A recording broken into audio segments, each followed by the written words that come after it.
किताबें करती हैं बातें। पाठ्य पुस्तकों के अलावा भी किताबों की एक मनभावन दुनिया है, जिसमें कहानियों, कविताओं, चुटकुलों, पहेलियों आदि का असीम भंडार है। पुस्तकें हमारी मार्गदर्शक हैं और प्रेरणा का स्रोत भी। सारी किताबें अलमारी से बाहर कूदती हैं। आहा, अरसे बाद खुली हवा में सांस लेने का मौका मिला है। अलमारी में पड़े पड़े घुटन महसूस हो रही थी। आदि और दिया तो हमारी अलमारी की ओर नजर ही नहीं उठाते। अब उन्होंने कंप्यूटर, टेलीविजन और किताबों से ही नाता जोड़ लिया है। ठीक कहती हो, बहुत अकेलापन महसूस होता है। बच्चों को तो लगता है कि बस पाठ्य पुस्तकें पढ़ना ही काफी है। हमारा महत्व कम ही होता नजर आ रहा है। कहते हैं ना, घर की मुर्गी दाल बराबर। साथियों, लगता है कि बुक शेल्फ रखने का जमाना तो गया। तुम्हें याद है, कुछ वर्ष पूर्व आदि और दिया की बुआ जी मुझे और तुम्हें लेकर आई थी। तब उन्होंने कहा था, किताबें इंसान की सबसे अच्छी दोस्त होती हैं। ये बदले में कुछ भी नहीं चाहती। हाँ, मेरे पहले पृष्ठ पर सुंदर लेख में संदेश भी लिखा हुआ है। प्यारे बच्चों, किताबों का अध्ययन ही नहीं, मनन भी करना। ये तुम्हारे अंतःकरण को उज्जवल बनाएंगी। तब कितने सुख के दिन थे। बच्चे हमें अपने साथियों के साथ बदल बदल कर पढ़ा करते थे। हमारे भी नए दोस्त बनते थे। बच्चे हमारे लिए बुकमार्क बनाते थे। हमें कितना प्यार और सम्मान मिलता था। रद्दीवाला, रद्दीवाला।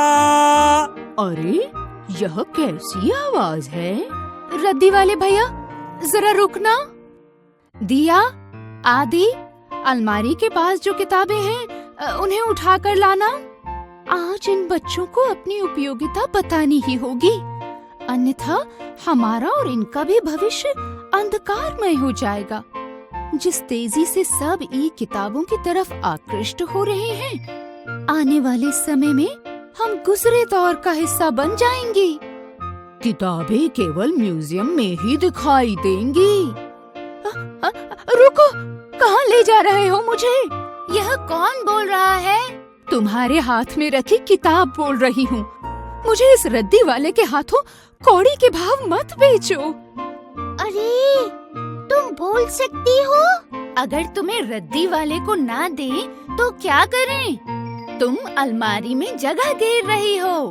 अच्छा होगा कि तुम हमें जरूरतमंद बच्चों को दे दो, ताकि हम उनके जीवन में ज्ञान का प्रकाश फैला सके और समाज के विकास में योगदान दे सके। हमारे बिना शिक्षा ग्रहण करना संभव नहीं है। हम शिक्षक और शिष्य के बीच की डोरी हैं। समाज का विकास? वह कैसे? हमारा मानव से पुराना और गहरा संबंध है। हमने मनोरंजन के साथ साथ जीवन मूल्यों का संचार भी किया है।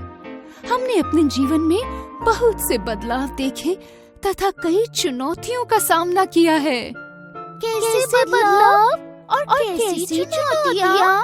वे बदलाव जो हमारे रूप में आए हैं। पहले भोजपत्र, कपड़े आदि पर स्याही से लिखकर जानकारी को सुरक्षित रखा जाता था। जब कागज का आविष्कार हुआ, तब हमें यह स्वरूप मिला जो तुम्हारे हाथों में है। अब हमारे इस रूप को चुनौती दी है किताबों और किंडल ने। किताबों में जो ज्ञान समाहित है, वह अनुभव की कसौटी पर परखा हुआ है।